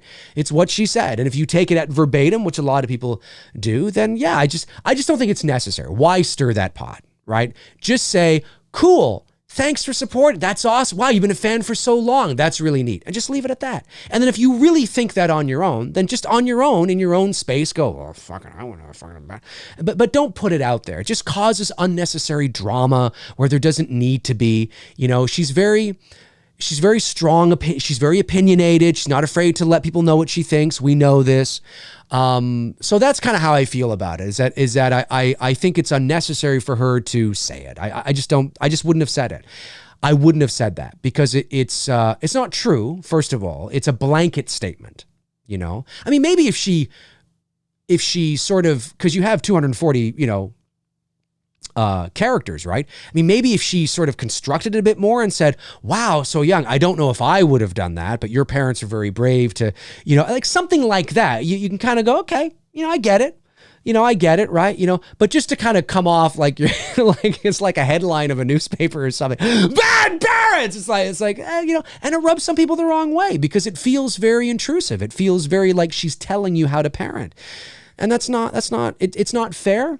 And because there's so many variables at play, so many nuances and details that have to be factored in, right? Not every kid is the same. So, hopefully she doesn't do that too many more times, or she'll be getting, she'll be getting continuous earfuls from many people. But that's kind of how I see it. Anyway, That's kind of how I see it, because it doesn't mean you're a bad parent or so-and-so is. It doesn't mean that. It doesn't mean that at all. It doesn't mean that at all. It doesn't mean that at all. It's a blanket statement that I think just like, okay, Jamie, we understand what you're saying, but just kind of reel it back a bit. It doesn't mean that. Don't be so, dramatic. You know what I mean? She's being dramatic, and but then it's hard to, I mean, it's text. It's hard to know, right? But yeah, it's just kind of dial it back a bit. You know what I mean? Billy Van sends a super chat and says, I bumped into a lady yesterday at the store. She turned and it was Michael. Oh, I see what you're doing. You're being a little funnier. Excuse me, Michael Myers. His talking pumpkin said if H Kills doesn't make a profit, he is going to become a hollow stripper. Fascinating. A hollow stripper. Fascinating stuff. I don't know. A hollow stripper. Why not? I mean, if H Kills isn't a success, he's got to do something, right? He's got to do something. Mother Mayhem follows up with, thanks, Dave. Basically what I said in my video as well. Oh, you did a video on it? I'll have to check that out. Opinions are fine. Judging your fan base because they don't follow it is another thing. Parents need to know their kids and go from there. I agree. It's circumstantial. Like I think we all can agree, yeah, there's probably some movies out there that I'm not going to show my kid. You know what I mean? It's like, you know what I mean? But at the end of the day, there are certain movies and Halloween, especially the original, it's pretty tame. I mean, in comparison to what there is today, it's pretty tame. A lot of those older movies are, I mean, there's some that are a little more gratuitous than others, but yeah, no, it doesn't mean you're a bad parent, folks. Listen, if you're showing your kid at 5 or 6 or 7 Halloween or Elm Street, it does not mean you're a bad parent. It doesn't mean that. They're not mutually exclusive to each other. There's a lot of nuances that need to be factored in. Let me see. Oh, did I miss a couple of super chats? I don't think I did. Oh, I did. Okay, Juan Rivera. Hopefully I'm saying that. Just want to show love to the channel. Can I got a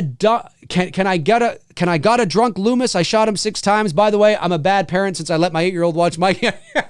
I'd probably be a bad parent too if I had kids. Let me see here. Can you get a drunk Loomis saying I shot him 6 times? Oh, fuck, I'm just take a shot here. Like, what the hell is he saying? I have no idea. Welcome to the shit shower. All right. Oh, great. Where is he? I shot him 6 times. He's not human. This man is blood fire. Doctor, what the hell are you saying? I don't fucking know. I just crapped my pants. There you go, buddy. There you go. He crapped his pants.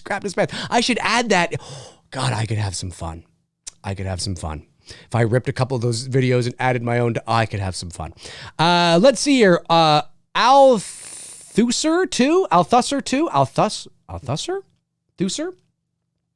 Thank you very much, buddy. He says H2O keeps mystery about MM. H6 wrecks it. Agree? Yes. Yeah. In that principle, I would say I agree with that. Yeah. Yep. That doesn't mean that I like H2O better than H6 or H6 better than, I don't like either of those films. But for what you're talking about, yes, I would say that because H2O is a direct sequel to Halloween 2 and negates 4, 5, and 6, they don't explain. I mean, it's actually it's kind of borderline comical because not only can he see again, miraculously, we also see his eyes. So there's no mystery to that. Like in H2O, we see his eyes in the mask. It's like, wait a minute, weren't his eyes shot out? Like the least they could have done was kept his eyes dark, and then it's a mystery how he's seeing, and we're thinking maybe his eyes are fucked up. Like maybe if you took off his mask, you'd see like all this fucked up eye shit or something like, what? No, we don't get that.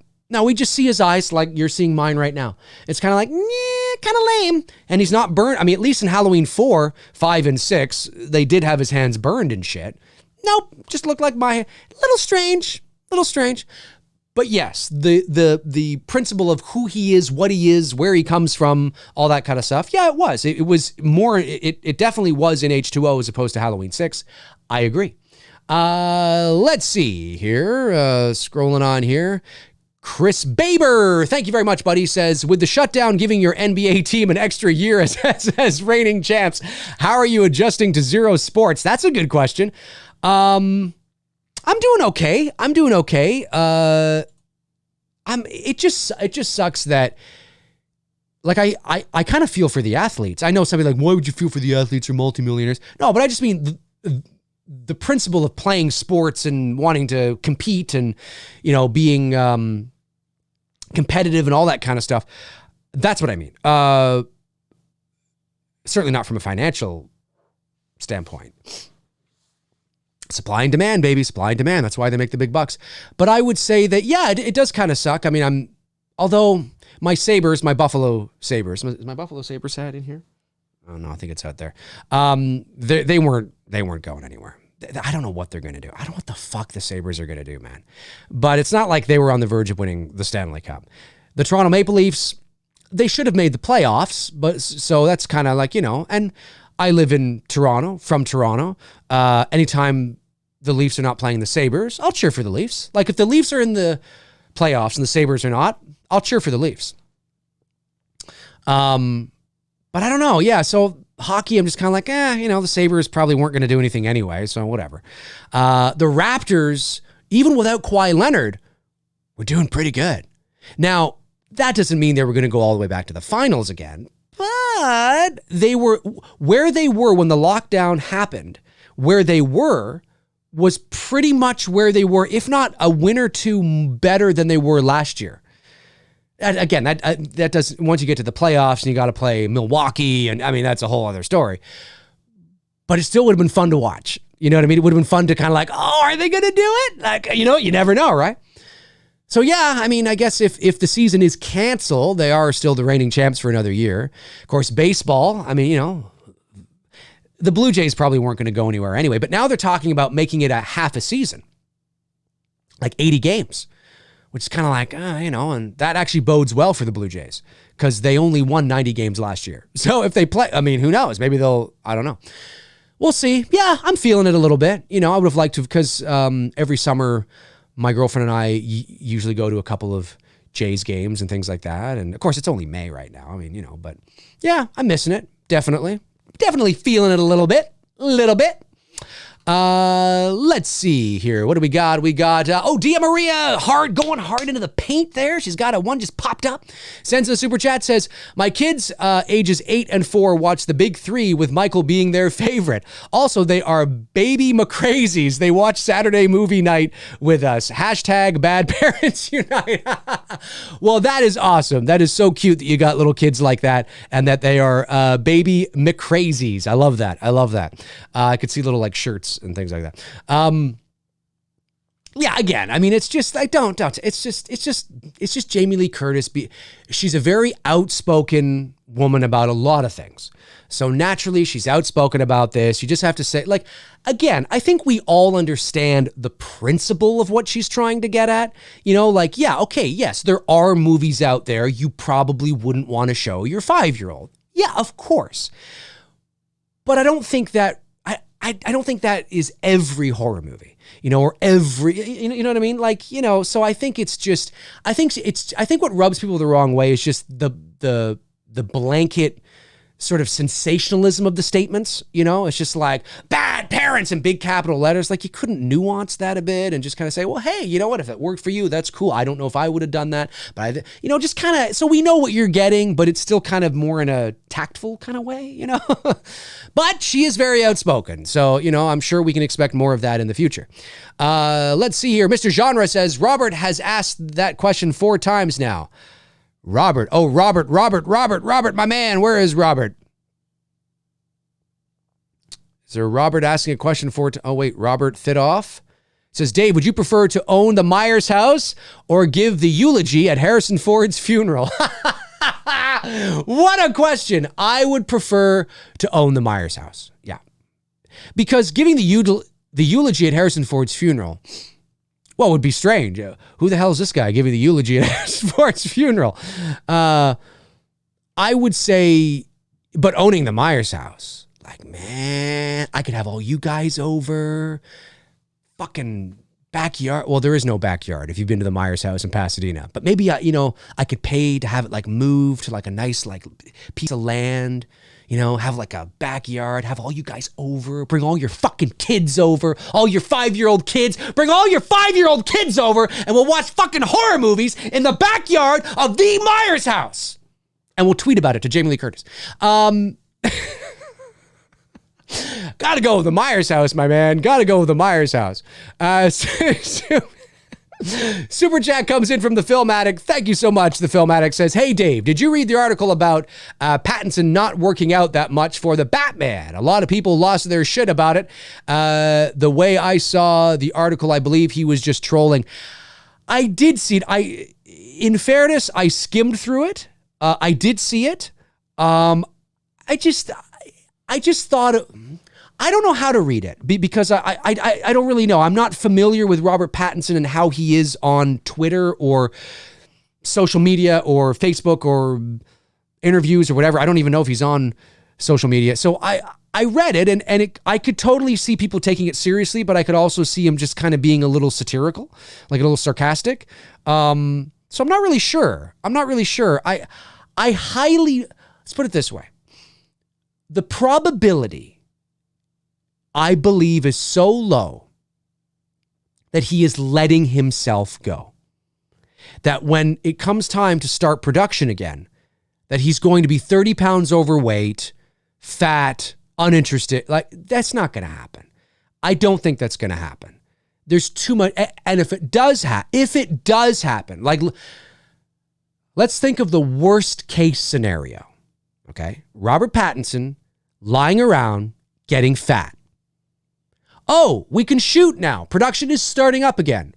Robert Pattinson is now 240 pounds of fat. Let's think of the worst case scenario, right? What are they going to do? Oh my God, we got to delay production because Robert's got to lose 60 pounds. I mean, do we really think that's going to happen? I don't think that's going to happen. And I don't think so. But, I mean, you never know. Who knows? Let's see here.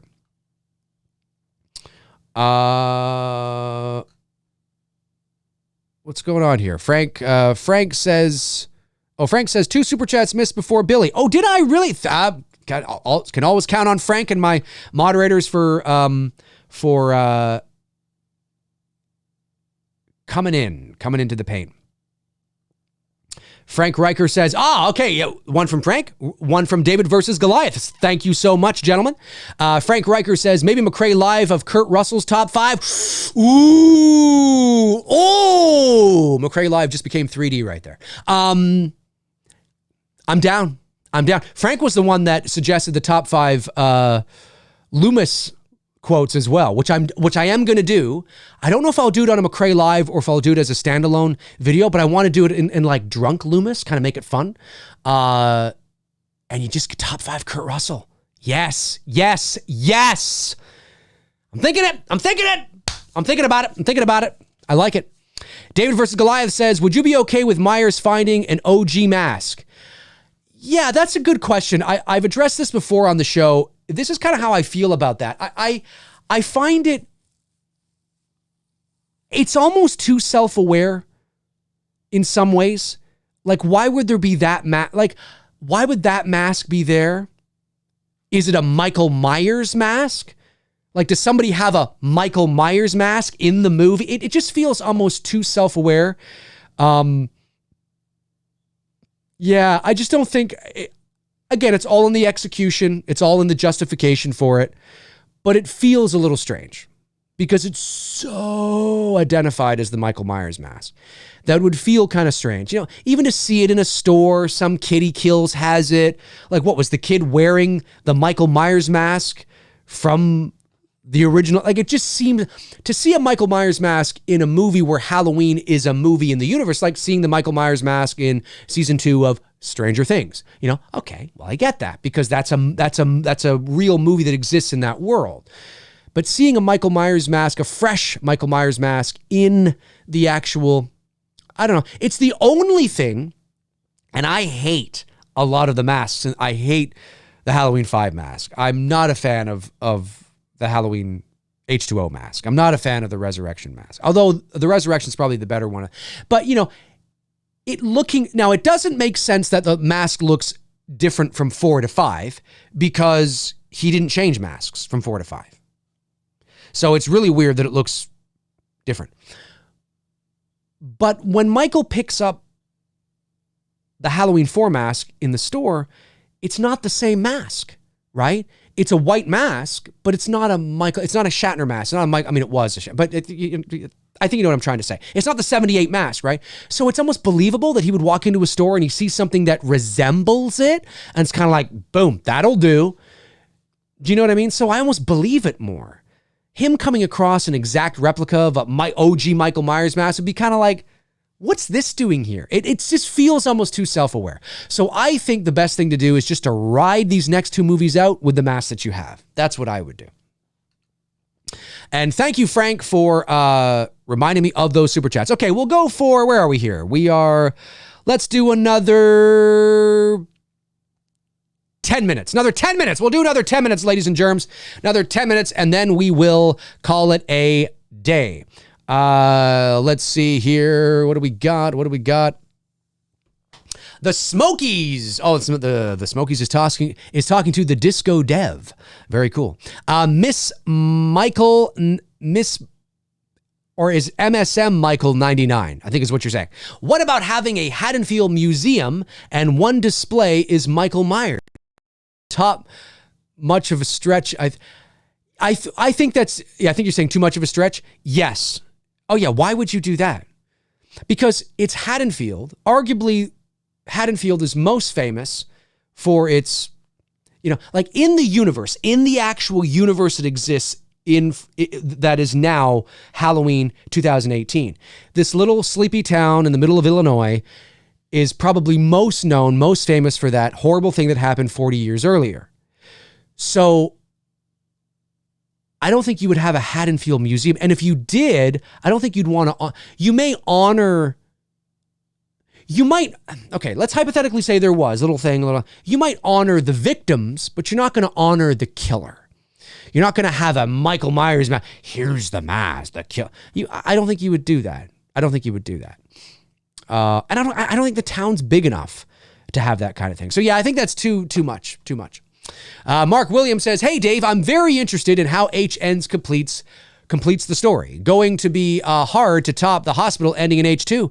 It's time, Michael. I've always loved that ending to Myers and Loomis. Yep, I agree. Whatever they do, I've just been always a huge proponent of ending it philosophically.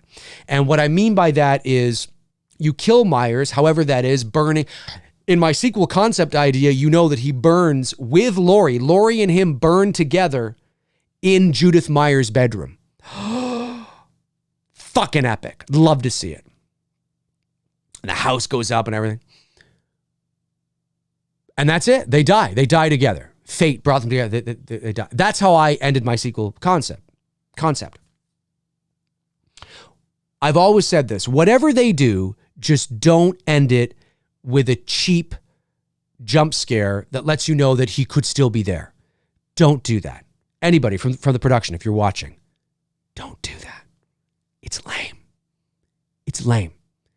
You can end it in a really mature way that still plants the seed of doubt in your audience's mind. But you don't necessarily have to make any more. But you leave the audience going, oh, wait a minute. You know what I mean? That's mature. It's good. There's no his eyes suddenly opening and him jumping out of the closet or something like that to those types of things. Don't do that. It's lame. Don't do it. Let me see here. What do we got? Alexander Dirksen says, Dave, did you see Nighthawks with Stallone? Billy D. Williams, Rutger Hauer, great. No!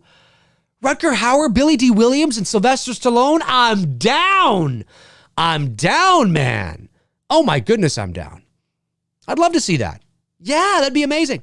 Troy Stasha says, can you stop flooding the chat with your dumb question? Sorry, what's, Troy? take it easy. Take it easy. Take a breather. Take a breather. What's the question? What's going on?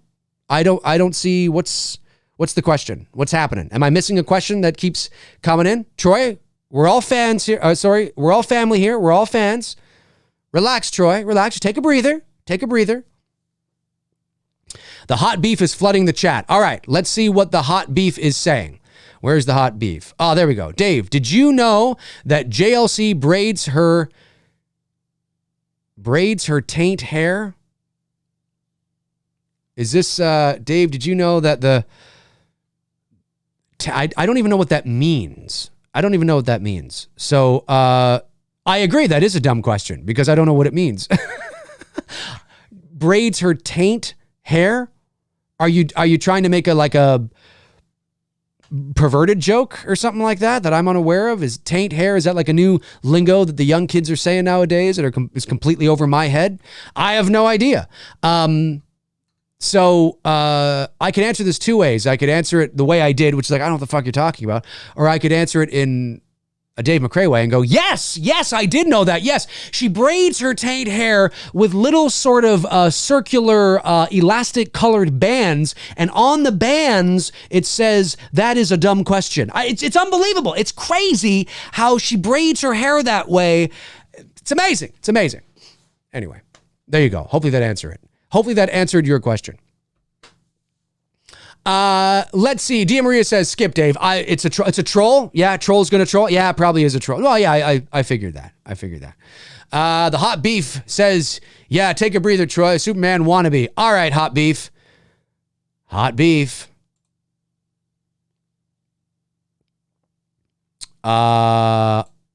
You're in a timeout, hot beef. Play nice now, hot beef. Real Reveal says, I see Jason Blum retweeted your tweet at the watch party. Pretty awesome. Jason Blum retweeted my... Yes, he did. Yes, he did retweet my tweet. That's right. For a minute, I was like, which one did he... Because I sent out two. Yes, he did. Pretty cool stuff. My tweet was, what was it? I think I was just saying, have fun, make your questions count. Because this is your opportunity to ask the creators some interesting and original questions. Ask them something original that nobody else is going to ask, and then you have a better opportunity of having your question answered, right? If you say something like, "What was it like working on the set?" Not that there's anything wrong with that, but it's a question that is, that's a pretty mundane sort of. Do you know what I mean? So yes, I would say that ask something that would be interesting, like I don't know, like. If I had to, and unfortunately I didn't have time because I was so busy Saturday afternoon, but if I had time, I would have asked something like, what was your favorite meal during, what was your favorite meal that craft services provided? I want to know! Don't you want to know? I want to know, what kind of fucking food were they dishing out, man? That's what I would want to know. Nick Townsend says, in movie like Purple Rain, where Prince and others played themselves, is that easy or hard to perform?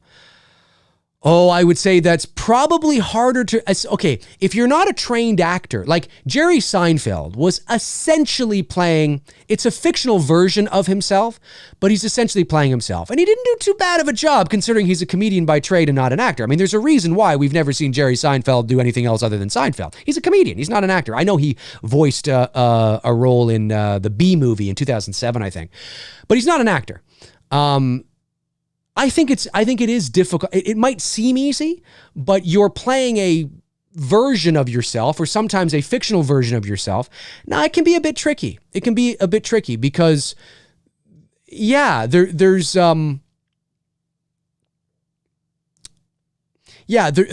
certain things that you have to learn even though you're playing yourself. In terms of performing in front of the camera, your mark, blocking, rehearsing. He would have had a leg up because he was a singer. So he would have understood all about blocking, rehearsing, and all that kind of stuff. But I don't think it would have been easy for him. If he were alive today and you were to ask him that, I think he probably would have been like, no, actually it was a lot harder than I thought it was going to be. It's different. It's hard to... intellectualize what I'm trying to say and verbalize it because it's sort of instinctual. But yeah, there's a lot of things when it comes to acting and performing that even if you're playing yourself, it wouldn't have been easy for him. It wouldn't have been easy. There would have been little sort of idiosyncrasies and details that would have made it kind of like, oh yeah, I'm still. Yeah, that's a good question. Maybe I should tackle that for McRae Live. Not that specific thing, but sort of acting in general, because I don't talk about it a lot, and I went to school for. That's how I started my career, was an on-camera actor. I started in docudramas and commercials and things like that early on. And then very early, unfortunately, it didn't go too far because very early on, I busted my teeth playing street hockey, and a very Canadian thing to do. And then I fell into the voiceover side, and then I didn't look back. But voiceover is acting. It's all acting. It's behind the microphone, but it's acting as well. I went to school for acting, have a diploma in acting, and went to college for film and things like that. And we did acting there as well. I took an acting elective class. Yeah, I should talk maybe a bit about that. I don't talk about that sort of that side of it and whatnot and the differences and what things, certain things that are hard and certain things that are like things that would make you go, oh, I never thought about that, or oh, I never thought about that. Yeah, it's cool. It's cool. Very cool. All right, let me see here. Chris Baber says, shout out to the moderators. Yes, shout out to the moderators. They're doing a great job today. Don't worry about whoever that was. I have no idea. They come in here and they think they're being funny. What do you think of this? But at the end of the day, it's like, nobody cares. Nobody cares. Don't feed the trolls, as they say, and miraculously, they seem to go away. Art Vandalay. Yes! Yes, Art Vandalay says, hey, Dave, how's it going? It's good. Are you in shipping or receiving? Are you which are you in? Which are you in? I love that character on Seinfeld. Oh, in terms of George's, version, obviously it's a fictional character. It's George's sort of his alter ego in some ways. It's kind of fun. Mother Mayhem says, hashtag bad parents unite. We ride at midnight. Yes! Tonight at midnight. You're all out on the street. Ah! Showing up at Jamie Lee Curtis's house. What do we got here? Where are we? Should be coming up. Almost 10 minutes is up. Oh, 10 minutes is way up. It's way up. Hey, I got to get out of here. Guys, you guys are amazing. That is going to do it for episode 57 of McRae Live. You guys are amazing. Thank you so much for tuning in. And of course, thank you to all the super chats that came in and supporting the channel that way. Really, really do appreciate it. Thank you, of course, to my moderators, Frank Riker, Tabitha Short, Jason Nike, Darren Sands, for keeping the flow of the chat going. Sometimes you get somebody coming in there and, saying a little something, but 99.9% of the time, the chat room is amazing. We had a lot of people in here. I think we hit like 260 or something like that. So naturally, you guys are doing an amazing job keeping the ebb and flow of the chat room going, and I really do appreciate it a lot. And I will be back again, there's always that chance that I might pop up with a standalone video on my channel, but if not, I will be back Thursday at 11 o'clock a.m. Eastern Standard Time for episode 58 of McRae Live. And what I'm going to talk about that day, I don't know yet. You'll have to wait and see. But yeah, that is going to do it for me. What was I going to say? There was something else I was going to say too. Damn, I forget what it was. There was something else I was going to say. Don't you hate that? I'm going to remember it as soon as I log off here. That's what's going to happen. Anyway, yeah, that's going to do it for me, guys. In the meantime and in between time, I will talk to you guys soon. Cheers.